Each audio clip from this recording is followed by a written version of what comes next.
got kind of lulled into thinking that silicon is the end-all of electronics. It's not. It's the beginning.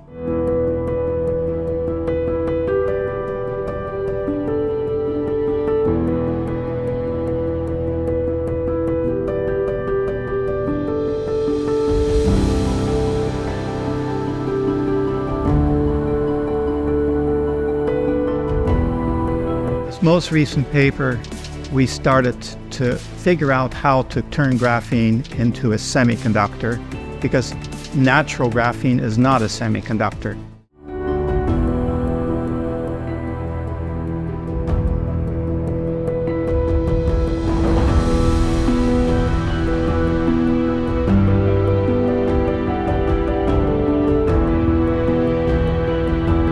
The good thing about graphene is not only can you make things smaller and faster and with less heat dissipation, you're actually using properties of electrons that are not accessible in silicon. So this is really a paradigm shift. It's a different way of doing electronics.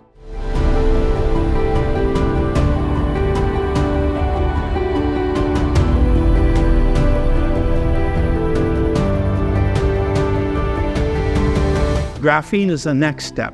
Who knows what the step's going to be after that, but there's a good chance that graphene can take over and be the paradigm for the next 50 years. Remember to hit the subscribe button and ring that bell to stay updated with our latest content. And while you're here, why not check out another one of our exciting videos? Thanks for watching, and see you in the next one.